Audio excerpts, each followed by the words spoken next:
이것이 복음이다. 보라, 축복의 사람이다. 창세기 12장 1절 2절 말씀입니다. 여호와께서 아브라함에게 이르시되 너는 너의 고향과 친척과 아비의 집을 떠나 내가 네게 보여줄 땅으로 가라. 내가 너로 큰 민족을 이루고 네게 복을 주어 네 이름을 창대하게 하리니 너는 복이 될지라. 아멘. 자, 복음을 설명하겠습니다. 이사야 53장 5절 말씀입니다. 주님이 찔리신 것은 우리 허물 때문이요 주님이 상하신 것은 우리 죄악 때문이라. 주님이 징계를 받음으로 우리가 평화를 누리게 되었고 주님이 채찍에 맞음으로 우리가 나음을 얻게 되었습니다. 고린도서 6장 2절 말씀 보라 지금이라. 은혜 받는 것도 구원받는 것도 지금입니다. 말씀 듣는 그 현장에 있는 것 중요합니다. 예수님은 성령으로 잉태하였습니다. 유월절 어린 양 예수님이 우리를 구원하러 오셨는데 침례 받으실 때 우리의 모든 죄가 그에게 넘어가고 그리고 광야에서 3가지 시험을 이기셨습니다. 3년 반 동안 아버지의 일을 충실히 하시다가 십자가 못 박혀 돌아가시면서 우리의 죽음까지도 끝내셨습니다. 예수님은 구원자가 되시고 치료자가 되시고 회복자가 되십니다. 예수님은요 임마누엘 하셔요. 성령으로 임만해서 우리와 영원히 함께 하시겠다고 말씀합니다. 땅의 운명을 가진 사람이 하늘의 운명으로 갈아타고 땅에서 태어난 사람이 하늘의 말씀으로 다시 태어나는 것, 이것을 거듭났다, 구원받는다라고 합니다. 마음에 믿고 입으로 고백하면 구원받는다고 성경은 말씀하고 있습니다. 사도행전 4장 12절 말씀, 예수 이름 외에는 다른 이름으로 우리에게 구원받을 만한 이름을 주신 적이 없습니다.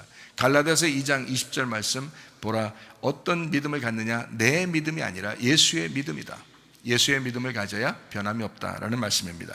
베드로전서 1장 9절 말씀입니다. 믿음의 결론이 뭐냐? 영혼의 구원을 받는 것입니다. 누가복음 12장 20절 말씀, 미련한 사람, 어리석은 사람은 영혼의 구원에 관심이 없다라는 것이죠.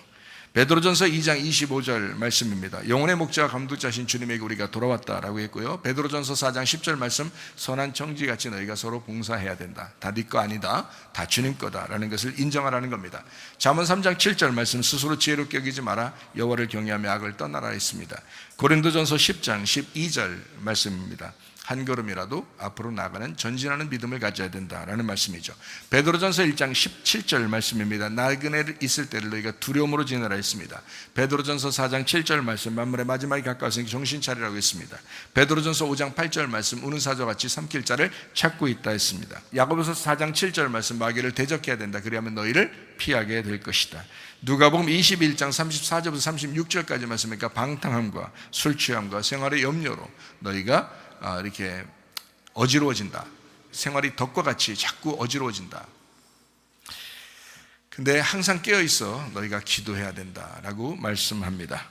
성경은 머리, 목, 몸, 다리로 이루어졌습니다. 하나님의 비밀인 그리스도, 머리, 우리가 예수님을 믿고 구원받은 사람들이 목이라고 하는 침례나 세례를 통해서 그리스도의 비밀은 몸된 교회로 옵니다. 그럼 이 교회가 튼튼해지기 위해서, 가정과 교회가 튼튼해지기 위해서, 건강한 가정과 건강한 교회가 되기 위해서 두 다리로 움직여야 돼요. 그래서 말씀과 기도예요. 예배와 선교입니다. 율법과 복음이에요. 전도와 제자 훈련입니다. 이걸 통해서 이제 몸이 건강해지죠. 요한복음 1장 1절 말씀, 하나님의 나라는 말씀의 나라다라고 했습니다. 하나님의 나라는 말씀의 나라. 창세기 2장 5절 말씀이요. 하나님이 우리를 예배드리게 하기 위해서, 농사짓게 하기 위해서 우리를 창조하셨다라고 했고요. 창세기 2장 7절 말씀, 생기를 그 코에 불어넣었다 했습니다. 창세기 2장 8절 말씀, 에덴 동산을 두어서 거기서 예배하도록, 농사하도록 했습니다. 우리의 양심이고요, 우리의 가정이고 우리의 교회를 말합니다. 마태복음 13장 19절부터 23절까지 말씀, 우리의 마음을 갈아엎는 그 예배를 말하는데요. 길가밭이 있고 돌짝밭이 있고 가시밭이 있습니다. 이것을 갈아엎어서 좋은 밭 만들어 100배, 60배, 30배의 결실을 맺어야 된다. 어디에는 30배, 60배, 100배로 이렇게 이루어졌어요. 어디에는 또 100배, 60배, 30배 이렇게 되어 있잖아요. 이게 뭐냐면 3일길이에요. 애굽, 광야, 가나안. 이렇게 밑에서 보면은 30배, 60배, 100배고요. 위에 거꾸로 가나안 땅에서 보게 되면 100배, 60배, 30배 이렇게 되는 겁니다. 자, 이해가 되시겠죠? 그게 다 똑같은 말씀이에요. 요한복음 4장 23절 24절의 말씀입니다. 하나님은 영이시고 영과 진리로 예배드린 자를 찾으시느니라. 하나님은 영이시기 때문에 영과 진리로 예배해야 된다라고 말씀합니다. 디모데전서 4장 5절 말씀, 말씀과 기도로 너희가 거룩해진다라고 했어요. 말씀을 듣고 믿음이 생기면 구원을 받아요. 그러면 예배드리게 되고요. 그럼 하나님과 우리를 정확하게 알게 됩니다. 그러면 서로 사랑하게 돼 있죠. 그 사랑하는 것이 천국입니다. 요한복음 16장 9절 말씀입니다. 안 믿는 게 죄다. 라고 되어 있습니다. 요한복음 17장 3절 말씀, 하나님과 그 아들 예수 그리스도를 아는 것이 영생이다 라고 했습니다. 여기 아는 것은 기노스코, 야다라고 하는 겁니다. 지식으로만 아는 것을 얘기하는 게 아닙니다. 이단들도 뭐 알아야 천국 간다 이런 얘기를 많이 하거든요. 그게 왜 그러냐면 그냥 머리로 자꾸 배우라고 하는 건데 그게 아니고요. 성경은 몸과 마음으로, 그래서 이 사람이 진실로 그리스도인이냐라고 하는 것이 참 중요합니다. 그러니까 머리로도 알지만 가슴으로도 알아야 된다는 거죠. 그의 삶이, 영혼의 구원이 이루어져야 된다는 겁니다. 그러니까 기노스코로, 야다로 알아야 된다. 동침하여 아나, 하나님의 말씀과 내가 일체가 되어야 된다라는 것을 이야기하는 것입니다. 요한복음 8장 32절 말씀입니다. 진리를 알지니 진리가 너희를 자유롭게 하리라 라고 했습니다. 자, 오늘의 말씀입니다. 창세기 12장 1절 2절 말씀이에요. 여호와께서 아브라함에게 이르시되 너는 너의 고향과 친척과 아버지의 집을 떠나 내가 네게 보여줄 땅으로 가라. 내가 너로 큰 민족을 이루고 네게 복을 주어 네 이름을 창대하게 하리니 너는 복이 될지라 라고 했습니다. 자, 시골에 살던 사람이 집을 떠나서 도시로 가야 된다, 그래야 복 준다, 이런 말이 아닙니다. 그런 얘기를 성경에서 할 필요가 없죠. 성경의 이야기는 다 영적인 이야기입니다. 예수가 있는 축복의 사람, 예수가 있어야 축복의 사람이 된다라는 그런 말이에요. 예수가 있어야 된다. 자, 예레미야 29장 11절 말씀을 한번 볼까요?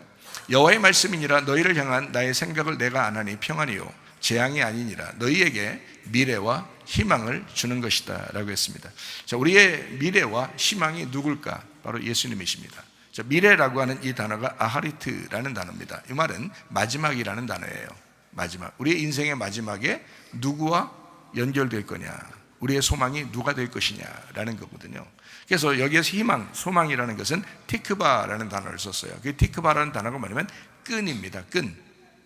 그러니까 자, 우리의 미래와 희망, 그러면 이제 이 단어가 어떤 단어냐면 하나는 마지막이라는 단어요, 하나는 끈이라는 단어예요. 그러니까 한마디로 말하면 우리의 미래와 희망은 우리 주님과 내가 끈으로 연결되어 있어야 된다는 거죠. 우리의 마지막은 끈으로 주님과 연결되어 있는 것이, 그게 축복이라는 거예요. 그걸 축복이라고 얘기합니다. 자, 우리의 마지막까지 예수와 엮인 자가 축복입니다. 그러니까 진짜 축복받은 사람은 누구냐? 예수와 마지막까지 엮인 사람이에요. 끈으로 엮인 사람이에요. 끈은요, 한 줄로 이렇게 이루어지지 않습니다. 그 튼튼한 그 끈 같은 거 있잖아요. 튼튼한 뭐 밧줄 같은 거, 이런 건요, 여러 가닥이 이렇게 섞여 있어요. 그러니까 한 줄이 되어 있는 끈이 없어요. 한 줄은 한 줄로 된 끈이 아니라 다 이렇게 실도 서로 꼬여 있죠, 그죠?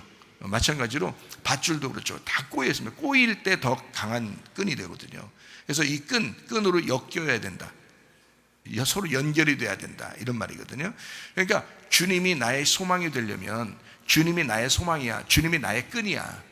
그러니까 어떤 끈을 잡느냐 중요하잖아요. 어떤 끈이 되느냐 중요하잖아요. 그래서 나의 마지막에 어떤 끈을 잡느냐, 그러니까 썩은 동아줄 잡느냐 아니면 금동아줄을 잡느냐.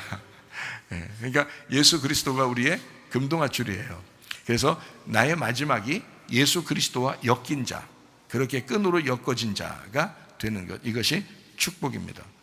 그래서 창세기 12장 1절 2절 말씀에 보면 여호와께서 아브라함에게 이르십니다. 너는 너의 본토 친척 아비집을 떠나라. 내가 보여줄 땅으로 가라, 그렇죠? 땅으로. 그리고 내가 너로 큰 민족을 이루겠다, 이렇게 말하잖아요. 자, 이게 무슨 말이냐면요, 자, 땅으로 인도합니다. 그리고 큰 민족을 주겠대요. 자, 이게 무슨 말인가? 이게 어떤 말이냐? 땅을 주고 그 다음에 큰 민족을 이루겠다. 그 말은 성경적인 진짜 축복이 무엇이냐라고 하는 것을 여기에서 말하는 겁니다. 하나님이 아브라함을 부릅니다. 그리고 이 사람에게 진짜 복을 줘야 되겠다. 네가 복의 근원이 돼야 되겠다. 너가 복이 되도록 해야 되겠다. 진짜 여러분이 진짜 복 받는 게 뭔지 알아요? 아브라함처럼 이렇게 복 받는 게 뭔지 알아요?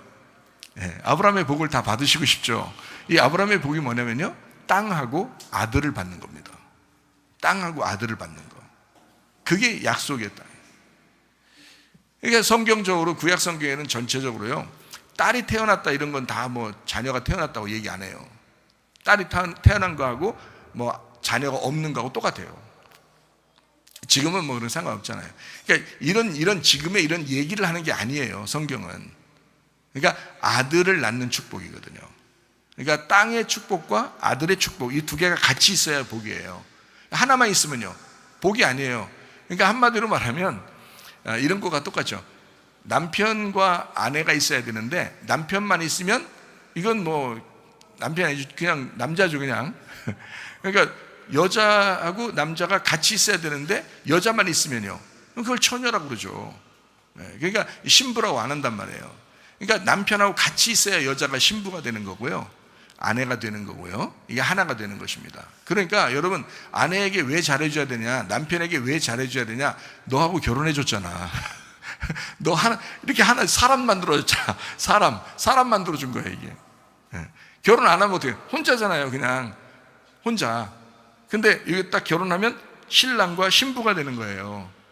이게 두 개가. 그러니까 합해지는 거죠. 그러니까 하나는 땅이 되고요, 하나는 아들이 되는 겁니다. 여자가 땅이 되는 거고요, 남편이 아들이 되는 거예요. 그래서 둘이 하나가 되는 거예요.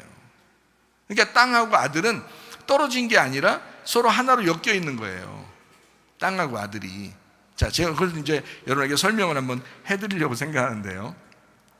참 놀라운 말씀입니다. 왜냐하면 이게 성경이 참 놀랍게 되어 있어요. 그러니까 하나님에 대한 이야기를 설명하려고 우리에게 주신 말씀들이거든요. 그러니까 세상 얘기가 아닙니다. 잘 들어보시면 알아요. 요한복음 4장 23절 24절에 말씀해 보니까 이렇게 되어 있죠. 아버지께 참되게 예배하는 자들은 영과 진리로 예배해야 된다. 아버지께서는 자기에게 이렇게 예배하는 자들을 찾으신다, 예배한다는 말이고요. 하나님은 영이시니 예배하는 자가 영과 진리로 예배할지니라 라고 되어 있습니다. 영과 진리로. 그러니까 영이신 하나님의 말씀을 진리로 예배해야 된다라고 왜 일부러 써놨을까요? 여기다가요. 진리라고 하는 건요, 감추어지지 않았다라는 단어입니다. 감추어지지 않았다라는 단어. 그러면 감추어 놓으면 어떻게 해요? 씨를 땅에 심어야 되는데 감추어지면 안 되죠. 이게 씨가 어느 날 이게 터져 나와야 되겠죠. 이게 감추어지지 않아서 터져 나오는 걸 진리라 그러는 거예요. 그러니까 땅에 심겨진 씨가 겉으로 드러났다, 이 말이에요. 그게 진리의 예배입니다. 그러니까요, 성경 말씀 이 자체는 이 속에 예수님이 숨겨져 있습니다. 이 숨겨진 예수님을 말씀을 통해서 우리 교회에서 설교할 때 이 말씀을 통해서 이거를 드러내서 터지게 해서 여러분에게 보여주는 거예요. 이 예수를 끄집어낸단 말이에요. 그거를 진리라고 그렇게 말하는 겁니다. 영이신 하나님의 말씀을 진리로 끄집어내준다, 이 말이에요. 감추어 놓지 않고 벗겨내준다, 껍질을 벗겨준다, 이 말이죠. 이것을 영과 진리의 예배라고 하는 것입니다. 영과 진리로 예배하는 그 자리에 하나님은 함께 하시겠다. 거기에 하나님은 찾아오시고 하나님은 거기서 예배하겠다는 거예요. 무슨 말인지 아시죠? 그래서 저는 이거를 알고 난 다음에는요, 끊임없이 저는 세상 돌아가는 얘기 안 합니다. 성경만 얘기합니다. 성경에 있는 이 영의 말씀을 여러분에게 끄집어서 설명해 주는 거예요. 그게 진짜 저는 설교라고 생각하기 때문에 그렇습니다. 이건요, 은퇴를 앞둔 목사님들이 이런 말을 들을 때 진짜 목사다 네가, 이렇게 얘기하는 거예요. 네가 진짜 목사다. 너 후회하지 않는 설교하겠구나. 너 죽을 때까지 후회하지 않는 설교하겠구나. 저는 그렇습니다. 저는요, 죽을 때까지 후회하지 않는 설교할 것입니다. 후회하지 않는 설교가 너무 많아요. 할 게 너무 많아요. 죽을 때까지 해도 남아요. 다 못다 이루고 갈지도 몰라요. 그렇게 하나님은 말씀을 저에게 주셨어요. 그래서 그 말씀을 여러분에게 쏟아놓는 겁니다. 끄집어 내주는 겁니다. 영과 진리의 예배. 그래서 땅이 있고요, 아들이 있는 거예요. 땅이 있으니까 씨가 있는 거죠.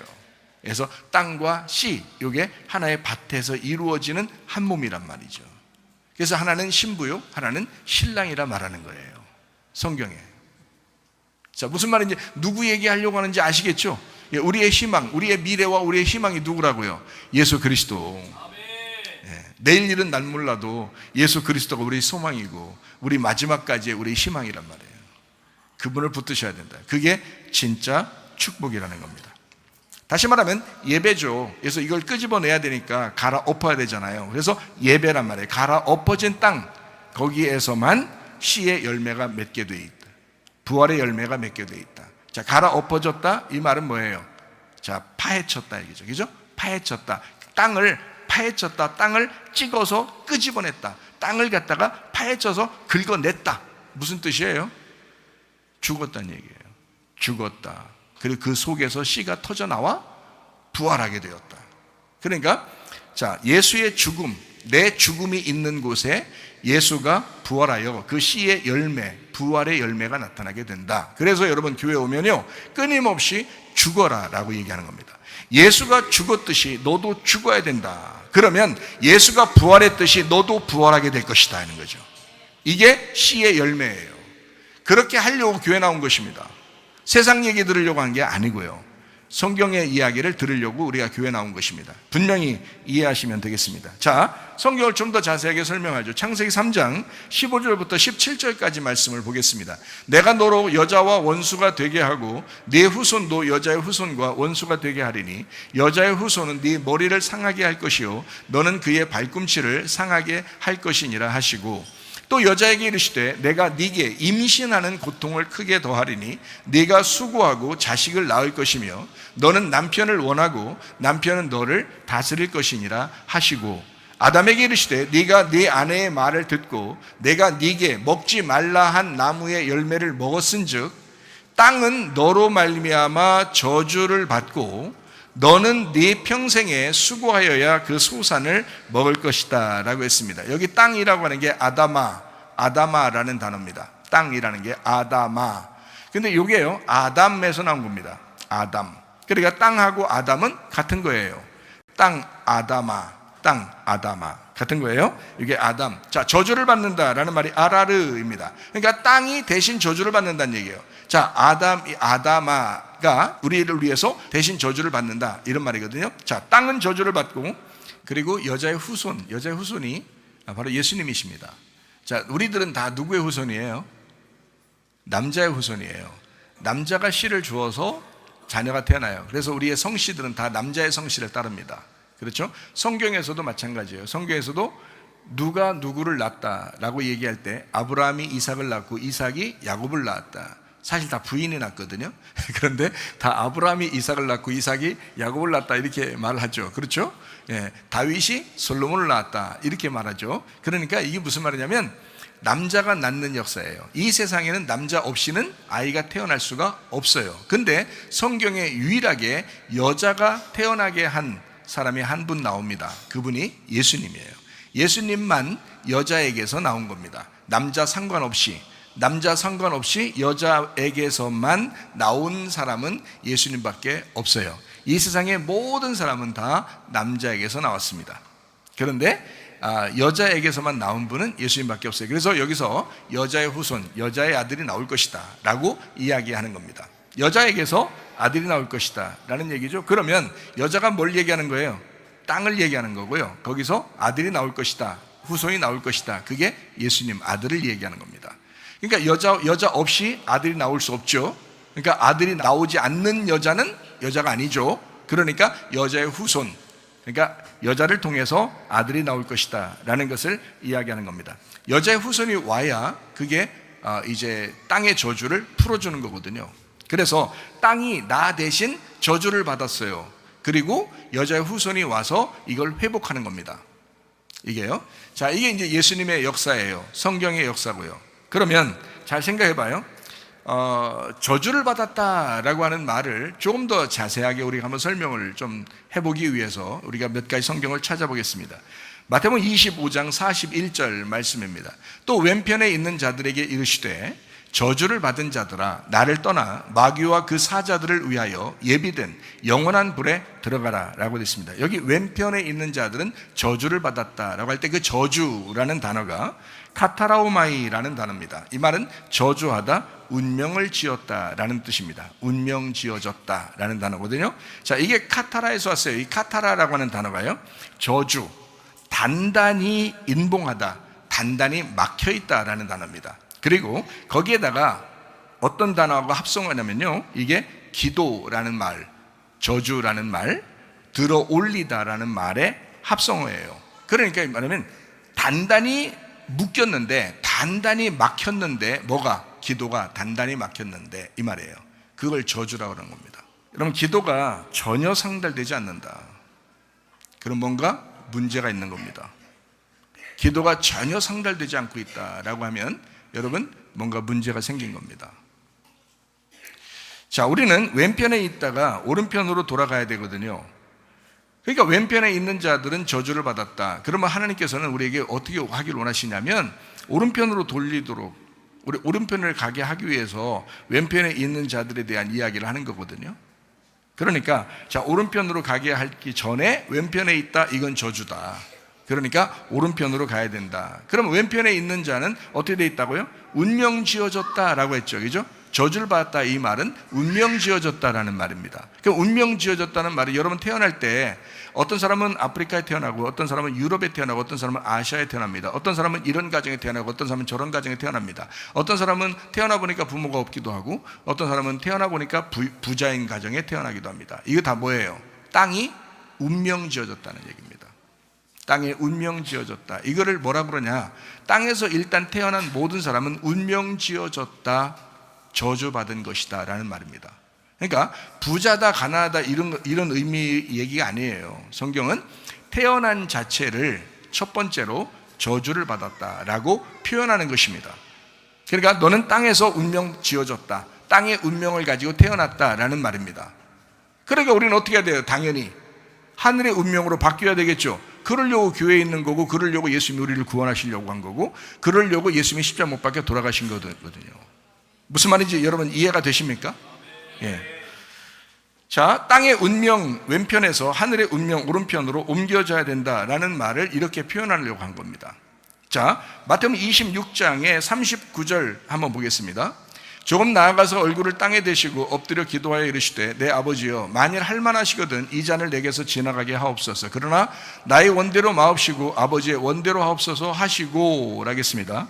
마태복음 26장 42절 말씀입니다. 다시 두 번째 나아가서 기도하여 이르시되, 내 아버지여, 만일 내가 마시지 않고는 이 잔을 내게서 지나갈 수 없거든 아버지의 원대로 되기를 원하나이다 라고 했습니다.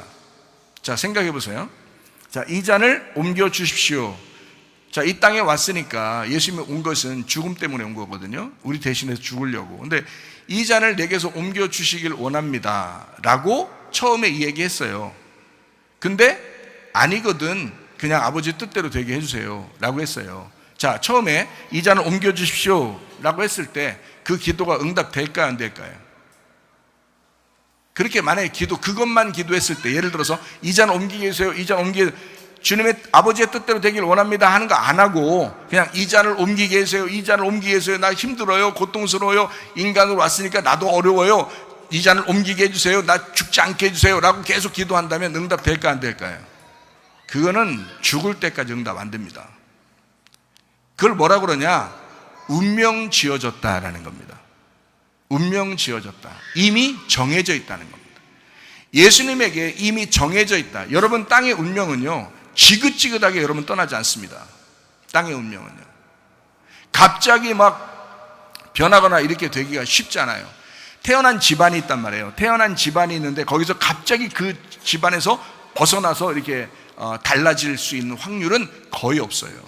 이게 땅의 운명이라고 하는 것입니다. 완전히 죽어야 돼요. 그렇지 않으면 벗어나지 못합니다. 완전히 거기서 떠나야 돼요. 그러니까 아브라함을 하나님 부르실 때 왜 그렇게 부르셨는지 아시겠죠? 너의 본토 친척 아비집을 떠나. 왜 그렇게 말했는지 아시겠죠?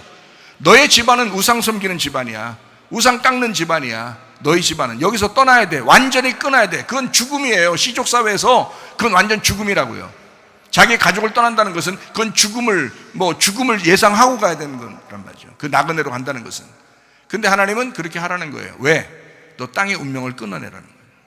땅의 운명, 너 내려오는 그 땅의 운명은 안 끊어지는 거야. 그게 이미 정해진 거기 때문에 그래. 그건 땅에 태어나자마자 너의 집에 원래 살고 있는 그런 집안, 다른 집안은 다른 어떤 운명을 가지고 있죠. 다른 집안은 또 어떤 운명을 가지고 있죠. 다른 집안은 어떤 운명을 가지고 있죠. 근데 이 집안에서 너 벗어나지 않으면 그냥 그대로 살게 돼 있어, 너는. 거기서. 그게 땅의 운명이라고 하는 거야. 그래서 하나님은 그거를 옮겨서 나그네를 만드는 겁니다. 나그네는 죽음이거든요. 그러니까 벗겨내는 거예요. 벗겨내서 하나님 부르시는 겁니다. 따로 부르시는 거예요. 하나님의 사람을 만드는 거죠. 그 사람이 복에 시작되게 하는 거죠. 이게 놀라운 거죠. 여러분, 예수 안 믿는 집안에서요, 여러분이 예수를 딱 믿게 됐어요. 그 사람이 뿌리예요. 뿌리가 견고해야 합니다. 근데 뿌리가 막 흔들려. 때때로 흔들려. 그게 뭐요? 그게 뭐냐고. 너의 땅의 운명이라 이 말이에요. 네 승질머리가 땅의 운명이라고. 그거 하나 벗어내질 못해. 예수에게 자기가 죽어야 돼요. 그 땅의 운명을 끊어내려면 자기가 끊는 게 아니야. 예수가 끊어줘야 된다. 하나님 말씀으로 끊겨야 되는 거예요. 이게 자기가 끊으려고 하는 게 아니에요. 하나님의 말씀이 끊어지게 하는 거예요, 자기를. 그래서 말씀으로 이 사람이 돼. 그래서 아브라함이 말씀을 따라갔고 그러잖아요. 창세기 12장에 보면 하나님이 그를 불러냅니다. 아브라함이 말씀을 따라갔고 이렇게 돼요. 말씀을 따라가는 거예요. 끊어내는 거죠. 그 끊어내는 방법은 말씀을 따라가는 방법. 그러면 땅의 운명. 그러니까 땅의 운명.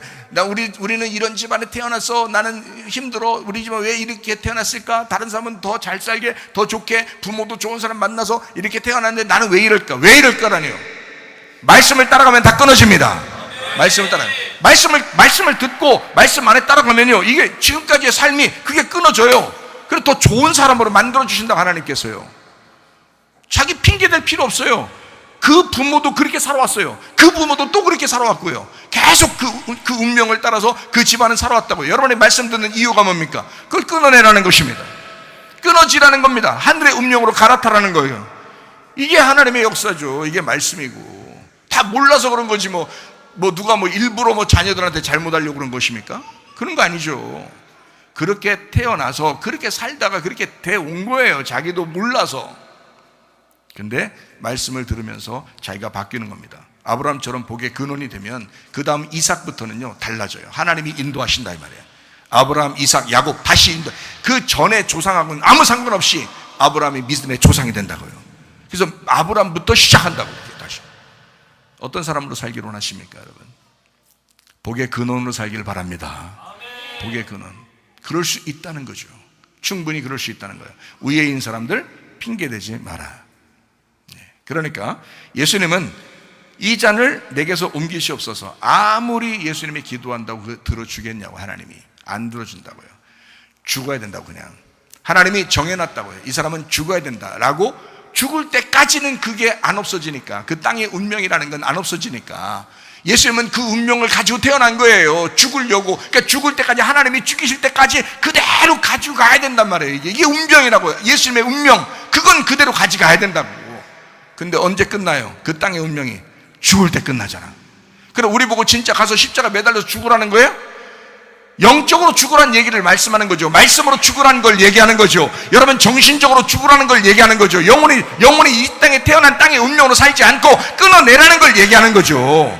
예수가 십자가 못 박혀 돌아가시면서 이것을 끊어냈으니까 그 땅의 운명을 가지고 태어나신 예수님, 그 예수님이 죽으시면서 이걸 끝냈구나라고 하는 그걸 믿으라고, 그걸 믿고 하늘의 운명으로 살으라고 말씀하시는 거죠. 이해가 되십니까? 여러분, 살려주시는 이유를 아시겠습니까? 갈라디아서 3장 13절 말씀.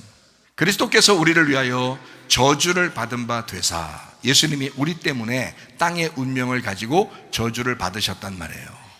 이해가 되시겠어요? 땅의 운명을 가지고 예수님이 우리 대신해서 저주를 받은 바 되사 율법의 저주에서 우리를 속량하셨으니 기록된 바 나무에 달린 자마다 저주 아래 있는 자라 하였습니다. 그러므로 땅의 운명은 어떻게? 나무에 달려 죽어야 된다. 근데 우리는 어떻게 하면 되냐? 그러면 지금은 예수를 믿으면 되는 거예요. 우리는 예수를 믿는 게 그게 죽는 거야. 얼마나 간단해요. 얼마나 좋은 복음입니까? 예수 믿으면 네가 이 땅의 운명이 끊어지는 거 아니야. 예수 믿으면 네가 죽는 거 아니야. 예수를 믿었다며, 예수를 주인으로 믿는다며, 예수를 왕으로 믿는다며, 그러면 네가 더 이상 왕이 아니고 네가 더 이상 주인이 아니니까 너는 죽은 거지. 예수가 나의 주인 되는 거니까, 예수가 나의 왕이 되는 거니까. 그걸 믿는다라고 하는 거죠. 믿는다 그러면 천국 가는 거예요. 그걸로 하늘의 운명을 가지고 사는 것입니다. 믿는다. 믿음이 우리를 천국으로 인도한다 라는 말씀입니다. 여기서 말하는 저주받은 자 되사라고 하는 그 말은요, 우리가 이 땅에서 있는 땅의 운명을 가진 기도 응답이 정말 더럽게 안 되는, 아주 꽉 막힌, 기도해도 해도 꽉 막히고 아주 하나님하고 우리하고 담을 딱 싸서 꽉 막힌 것 같은 그것을 예수님이 가지고서 죽으셨다고요. 그걸 가지고 저주를 받은 바 되사, 그렇게 꽉 막힌 기도응답 하나도 안 되는 그거 짊어지고 죽으사 이 말이에요. 무슨 말인지 아시겠습니까? 기도가 전혀 상달되지 않는 사람들도 이제 예수 붙들고 예수 믿음으로 기도해 보시기 바랍니다. 그 예수님을 믿고 말씀을 믿고 한번 기도해 보시라 이 말이야. 땅의 운명을 끝내시려고 예수님이 오셨기 때문에 그 예수님을 붙들고 기도해 보라. 그럼 반드시 이루어진다. 요한계시록 22장 3절 말씀입니다. 다시 저주가 없으며 하나님과 그 어린 양의 보좌가 그 가운데 있으리니 그의 종들이 그를 섬긴다. 여기에 저주라고 하는 건 카타나데마라는 단어입니다. 이것을 끝냈다. 땅의 운명의 저주가 없어졌다라는 말입니다. 이제 하나님 앞에 우리는 영과 진리 예배를 드립니다. 땅의 예배가 아니라 이제 영과 진리 예배를 드리게 되어 있다. 그 땅의 저주를 예수님이 끝내셨으니까 우리는 영과 진리 예배를 드리면 우리 주님을 만날 수가 있습니다. 창세기 12장 1절 2절 말씀입니다. 계속 반복해서 이야기합니다. 여러분에게 아브라함에게 이르시되 고향과 친척과 아버지의 집을 떠나라. 내가 네게 보여줄 땅으로 가라. 이렇게 말합니다. 그리고 큰 민족 아들을 주겠다. 그래서 큰 민족을 이루겠다. 아들을 줘야 민족을 이루니까 그 아들을 주겠다라고 말씀을 합니다. 이것이 땅으로 인도하고 아들을 주겠다는 약속입니다. 성경 구약 성경의 축복은 땅과 아들입니다. 구약 성경의 축복은 땅이 있어야 되고 아들이 있어야 됩니다. 이 두 개가 같이 있어야 돼요. 하나만 있으면 축복이 아니에요. 땅과 아들이 있어야 돼요. 그게 축복입니다. 이거를 하나님이 정하셨기 때문에 그거를 우리에게 말씀하시는 거예요. 자, 이거를 좀 더 자세하게 설명을 합니다. 창세기 17장 19절 말씀입니다. 하나님이 이르시되 아니라 네 아내 사라가 네게 아들을 낳으리니 너는 그 이름을 이삭이라 하라. 내가 그와 내 언약을 세우리니 그의 후손에게 영원한 언약이 되리라. 자, 아들, 땅을 갖고 아들을 낳는 역사, 요거를 아브라함에게 약속합니다. 하나님이요. 그죠?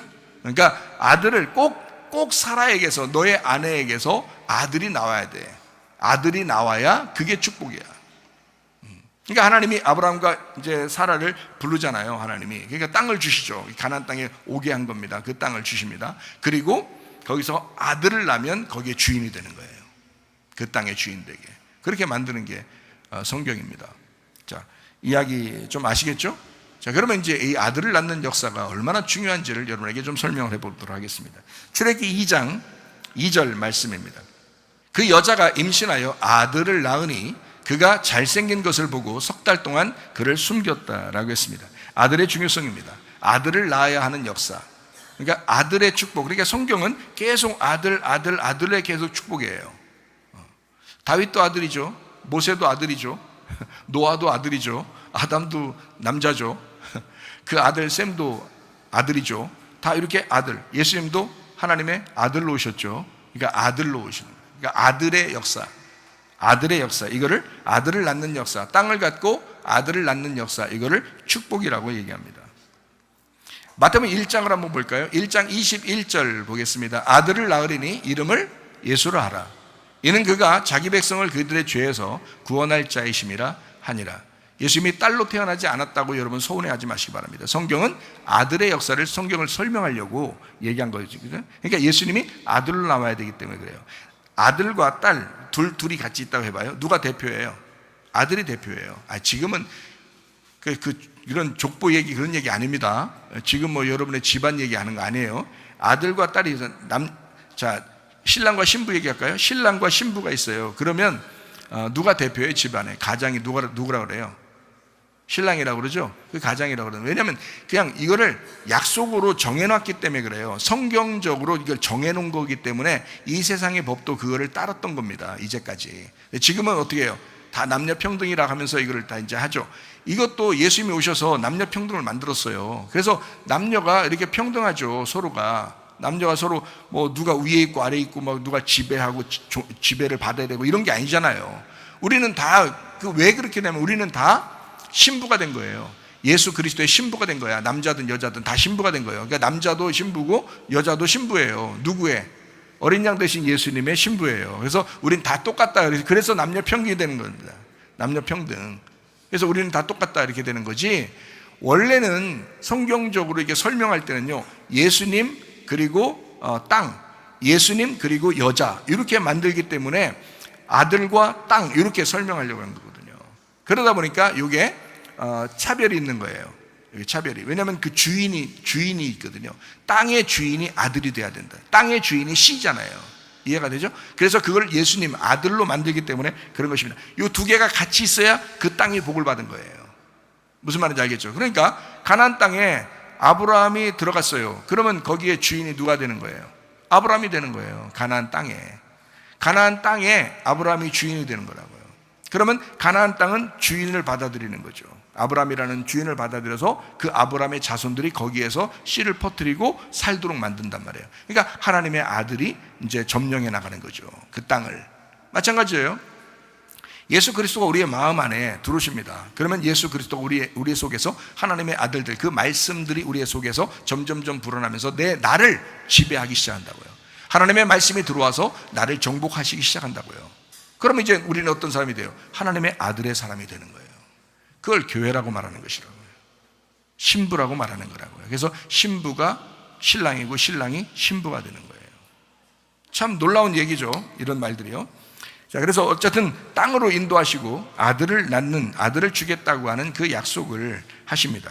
그게 마태복음 1장에서 21절에도 아들을 낳을 것이다 라고 이야기해요. 그게 바로 예수님이란 얘기죠. 자, 마태복음 1장 23절 말씀입니다. 보라, 처녀가 잉태하여 아들을 낳을 것이요 그의 이름을 임마누엘이라 하리라 하셨으니 이를 번역한즉 하나님이 우리와 함께 계신다라고 말씀합니다. 자, 임마누엘, 이 축복 누구 때문에요? 아들 때문에요. 그러니까 아들의 역사, 아들의 축복, 아들을 낳아야 임마누엘 하는 것입니다. 아들을 낳아야 임마누엘 한다. 자, 마태복음 2장 15절 말씀입니다. 헤롯이 죽기까지 거기 있었으니 이는 주께서 선지자를 통하여 말씀하신 바 애굽으로부터 내 아들을 불렀다 함을 이루려 하심이라. 자, 왜 이렇게 이런 말을 여기다 써놨을까요? 왜 이런 말을? 구약에서는 이스라엘 백성들을 애굽에서 인도했습니다. 맞죠? 하나님이 야곱 시대에 이스라엘 백성들을, 그 야곱의 자손들을 다 애굽에 내려가도록 했어요. 그리고 애굽에서 다시 불러냈습니다. 그러니까 애굽에서부터 불러냈다라는 것은 하나님의 백성들은 애굽에서부터 불러내야 된다는 거예요. 여러분이 애굽이라는 세상에서 우리를 불러내서 어디로? 교회로 인도했죠, 하나님이. 이거는 반드시 이 과정을 거쳐야 된다는 겁니다. 갑자기 여러분 하나님 사람 되는 게 아니에요. 반드시 3일길을 가야 되는 거고 3단계를 가야 되고 3층천을 가야 되는 것입니다. 이 3단계예요. 그래서요, 여러분, 애굽에서 내 아들을 불러냈다. 그러니까 이스라엘 백성도 애굽에서 불러내고요. 불러내면 뭐 바로 가나안 땅 가나요? 아니에요. 광야를 거칩니다. 광야를 거쳤다가 광야에서 내 모든 쓴뿌리를 다 죽이고 그리고 가나안 땅에 들어가는 거거든요. 그러니까 애굽, 광야, 가나안으로 3일길을 가도록 만들었어요. 그래서 예수님도 예외가 없습니다. 예수님도 애굽에서부터 다시 부르는 거예요. 그래서 하나님이 예수님 태어났을 때 애굽으로 내려가라 그렇게 말하는 거예요. 애굽에서 다시 불러야 되니까 하나님 백성들을. 그러니까 제가 여러분에게 이런 이제 유약적인 이런 말씀들을 성경을 이야기할 때, 내가 지금 어느 과정에 있구나. 내가 지금 애굽에 있는 과정이냐, 아니면 내가 지금 광야에 있는 과정이냐, 내가 지금 가나안 땅에 있는 과정이냐라고 하는 걸 자기를 점검할 수가 있죠, 스스로가. 그러겠죠? 그러니까 광야의 삶에서는 내가 어떻게 해야 되느냐라고 하면 여호수아와 갈렙을 따라가면 됩니다. 하나님 말씀을 가진 자가 그들이고 그들을 따라가면 돼요. 모세가 있었습니다. 그 율법의 모세가. 그러면 광야에서 그 모세를 따르고 여호수아와 갈렙을 따르면 반드시 가나안 땅까지 도착하게 됩니다. 그런데 거기서 그들을 거부하게 된다? 그러면 그냥 광야에서 멸망하는 겁니다. 그러니까 이 과정이 어디에 있느냐를 따라서 여러분이 애굽에 있느냐, 광야에 있느냐, 가나안 땅에 있느냐를 스스로 점검해 본다. 이거를 누가 점검해 주는 게 아니에요. 자기하고 하나님만 아시죠. 우리의 삶을 하나님과 나만 알지 누가 알겠습니까, 여러분? 이해가 돼요? 그러니까 하나님과 자기를 알아요. 그러니까 말씀을 통해서 말씀을 듣고 말씀을 읽고 자기가 말씀을 보면서 자기를 깨달으시라고요. 하나님이 내가 지금 어느 과정에 있구나. 나는 지금 이 상태에서는 어떻게 해야지 내가 살아갈 수 있을까라고 하는. 이스라엘 백성도 예수님도 지금 우리도 모두 다 애굽에서 출발해서 광야 가나안까지 가는 3일길을 가게 됩니다. 아무도 예외가 없습니다. 누구나 예외 없이 다 이 3일길을 3단계를 3층천을 가야 합니다. 그래서 바울도요, 자기가 3층천을 보았다라고 얘기하잖아요. 바울도 3층천을 보았다. 그게 무슨 뜻이겠어요? 말씀을 뚫고 올라갔다는 얘기예요. 말씀을 뚫고 올라갔다. 그래서 지성소의 말씀을 깨닫게 되었다는 뜻입니다. 바울이 지성소의 말씀을 내가 깨닫게 됐다. 자, 뜰에 있던 사람이 성소로 오고 성소에 있던 사람이 지성소로 간다는 거예요. 그러니까 지성소에 있는 말씀을 깨닫게 되었다. 거기에 언약궤가 있고 그 언약궤를 자기가 보게 되었다. 바울의 그 깨달음입니다. 바울의 하나님 말씀을 이제 열어서 알게 되었다. 참 놀라운 일이었다. 이런 것을 빛을 보았다라는 그런 말씀입니다. 마태복음 2장 13절 말씀입니다. 그들이 떠난 후에 주의 사자가 요셉에게 현몽하여 이르되 헤롯이 아기를 찾아 죽이려 하니 일어나 아기와 그의 어머니를 데리고 애굽으로 피하여 내가 네게 이르기까지 거기 있으라. 이렇게 말씀을. 헤롯이 누굴 죽이려고 한다는 거예요? 아들을 죽이려고 한다는 거예요. 아들을 죽이려고. 왜? 이 아들만 죽이면 세상의 구원이 끝나니까. 헤롯은 그 역할을 하는 거예요. 계속 아들을 죽이려고 하는 겁니다. 자, 왜? 아들의 출생의 비밀이 놀랍거든요. 그러니까 마귀는 헤롯을 통해서 아들을 죽이면 이게 세상이 끝나는구나라는 것을 알았어요. 그래서 아들을 죽이려고 한단 말이죠. 자, 아들의 출생의 비밀 너무 귀하죠. 이게 아들의 출생의 비밀 너무 귀하니까 헤롯이 아들을 찾아 죽이려고 하는 거예요. 그러면 이제 구원이 끝나니까, 세상의 구원이 끝나잖아요. 그래서 자, 마태복음 2장 16절 말씀 봐요. 이에 헤롯이 박사들에게 속은 줄 알고 심히 노하여 사람을 보내어 베들레헴과 그 모든 지경 안에 있는 산의 아이를 박사들에게 자세히 알아본 그때를 기준하여 2살부터 그 아래로 다 죽였다 그랬습니다. 그러니까 그렇게 하면 그 중에 예수가 있으면, 그 중에 예수가 포함되어 있으면 같이 죽으니까 2살 아래는 다 죽여버려라, 이렇게 명령해요. 야, 마귀가 이 세상의 구원을 그렇게 막고 싶어 하는 거예요. 이 세상의 구원을. 2살 아래를, 산의 아이를 다 죽여서라도 세상 구원을 하나님께서 하지 못하도록 그걸 막으려고 하는 게 마귀. 그걸 이용당한 게 헤롯. 아들을 죽이면 끝나니까. 딸은 죽일 필요 없거든요. 딸은 죽여봐야 뭐 구원이 아니니까. 하나님은 아들로 오실 거니까. 하나님은 아들로 오신다는 것을 아니까. 마귀도 알고 하나님도 알고. 그러니까 아들만 죽이면 끝나는 거거든요. 그래서 딸을 안 죽이는 거예요. 딸은 내비두는 거야. 자, 그래서요, 출애굽기 1장 16절 말씀 한번 볼까요? 이르되 너희는 히브리 여인을 위하여 해산을 도울 때에 그 자리를 살펴서 아들이거든 그를 죽이고 딸이거든 살려둬라. 자기들 나중에 그 딸들, 여자들을 음행으로라도, 음란으로라도 자기들이 이용해 먹어야 되니까 딸을 그냥 내비둬. 그러면 그 씨는 이 바로의 군대, 이집트 사람들이 다 씨를 주면 되니까. 그러면 다른 씨가 그 뱃속에 들어가잖아요. 그런데 남자아이가, 만약에 유대인 중에, 이스라엘 사람들 중에서 남자아이가 태어나 그들이 씨를 주게 되면 여자는 남자의 씨를 받아, 하나님의 아들들의 씨를 받는 거란 말이에요. 그러니까 그걸 막기 위해서 세상에 이런 명령을 합니다. 이런 명령. 남자애들은 다 죽여라. 남자가 태어나면 다 죽여라. 그들이 나중에 그들을 통해서 예수가 오게 되는데, 그러면 이 세상이 구원을 받아. 그러면 안 돼. 미리 죽여버리자. 미리 이 아들들을 씨를 말려버리자. 그리고 딸들, 여자들은 그냥 내비둬라. 자기들이 나중에 살아야 되니까. 야, 이거 마귀 역사가 놀랍죠. 그러니까 성경은 어떤 역사예요? 마귀와 하나님과의 어떤 전투 같죠. 그죠? 근데 하나님의 역사라고 하는 게 땅에 아들을 주는 역사예요. 그러니까 남자를 죽이고 딸은 살려라, 이렇게 바로가 얘기하잖아요. 자, 신약에서는 헤롯 왕이 그랬고 구약에서는 바로 왕이 그렇게 말합니다. 자, 아들의 출생을 향해서 그 아들이 축복이니까, 그 아들이 복의 근원이 되는 거니까 그 복의 근원, 그 뿌리를 잘라버리자는 거예요. 그게 마귀 역사거든요. 자, 출애굽기 10장 10절 말씀입니다. 바로가 그들에게 이르되 내가 너희와 너희의 어린 아이들을 보내면 여호와가 너희와 함께 함과 같으니라. 보라, 그것이 너희에게는 나쁜 것이니라 라고 말씀합니다. 어린아이들 애굽에 두라는 거예요. 어린아이들 데리고 가지 말라는 거예요. 자, 잘 보세요. 하나님의 자녀들이 있죠. 여러분 교회 다니는 여러분 아이들이 있고 자녀들이 있죠. 이 자녀들의 교육이 굉장히 중요한 이유입니다. 하나님의 자녀들에게 반드시 하나님은 하나님의 말씀의 교육을 시키려고 하거든요. 그런데요, 애들을 애굽에 그냥 두라는 거예요. 애굽에 묶어두라는 거예요. 니네들만 나가라는 거야. 애들은 누가? 그게 왜 그러세요? 애들 때를 다 세상 사람으로 만들어버리면요, 위엔 다 끝난 거예요. 어느 날 나이가 먹으면서 다 위에 사람들 다 끝나잖아요. 그럼 아이들이 다 이 세상을 지배하게 된다고요. 여러분 잘 봐요. 우리 어린아이들이 미래입니다. 우리의 미래. 자녀가 우리들의 미래입니다. 그렇잖아요? 자, 어린이가 교회의 미래입니다. 우리 교회가 만약에 어린아이가 없으면 이거는 희망이 없어져요. 교회가 희망이 없는 겁니다. 여러분이 예배 드리다 이제 여러분 예배가 끝나면 오늘날 끝나버려요. 자동적으로 그냥 끝나버려요. 그러니까 교회에서는 어린아이가 미래요, 희망이에요. 이 어린아이들이. 그러니까 어린아이들 잘 키워주셔야 돼. 이 어린아이들 잘 보호해 주셔야 돼. 어린아이들이 우리의 희망이에요. 생명이 여러분 자녀를 안 낳으면 자기가 살고 그냥 자기를 끝난다니까요. 자기 후손이 없는 거예요. 맞죠? 마찬가지로 교회도 주님의 후손들이 계속 나와야 되거든요.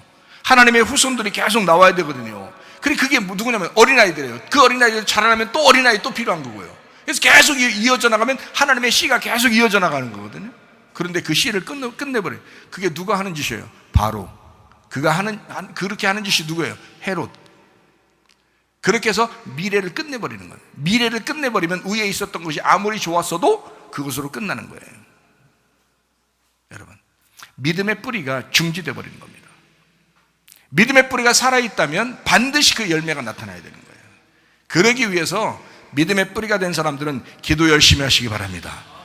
대충 기도하지 말고 진짜 자기 자손들을 위하여, 그 뿌리는요 자기 생명을 걸고 뿌리의 진액을 올려야 되는 거예요. 그래야 위에서 이 가지에서 그 뿌리의 진액을 받고 열매가 맺는 거거든요.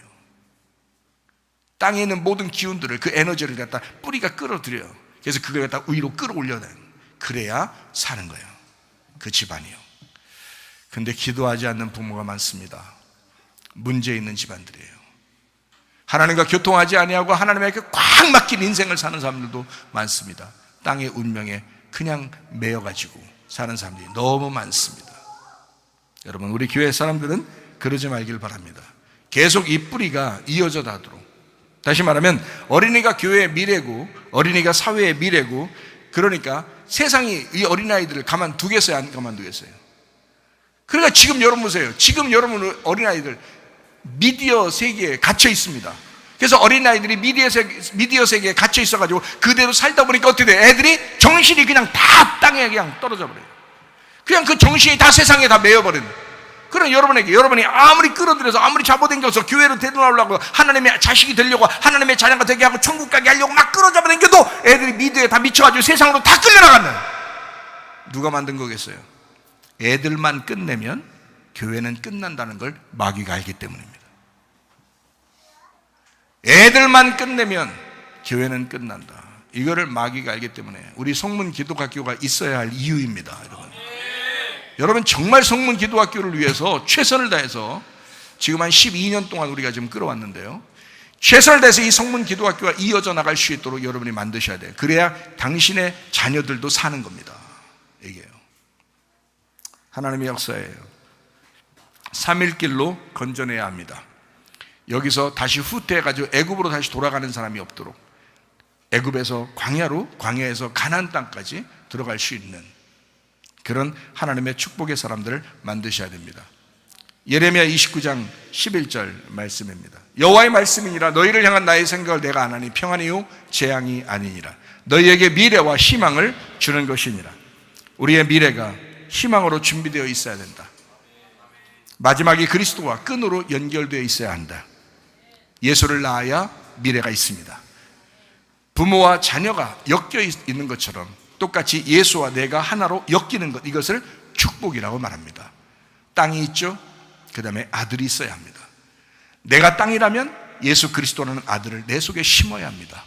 그 아들이 씨가 되고 또 자라나서 열매가 되고, 이것이 또 다른 나무를 만들어낼 때까지 이것을 계속해서 열매를 만들어내는 그런 축복이 우리의 땅에서 일어나야 된다, 이 말입니다. 땅의 운명을 끊고 하늘의 운명으로 살다가 주님 만나시기를 바랍니다. 우리의 유일한 소망은 예수 그리스도밖에 없습니다. 예수 그리스도가 우리의 축복입니다. 그러니까 우리가 축복받아야 된다, 너 복받아야 된다, 복의 근원 돼야 된다, 이거 다 뭐예요? 예수 그리스도입니다. 예수 그리스도가 우리의 가정의 침투에 들어와야, 예수 그리스도가 심겨져야, 예수가 우리의 마음에 심겨져야 그게 우리의 소망이요, 그가 우리의 희망이요, 그가 우리의 미래인 것입니다. 복받은 사람 되시기를 바랍니다.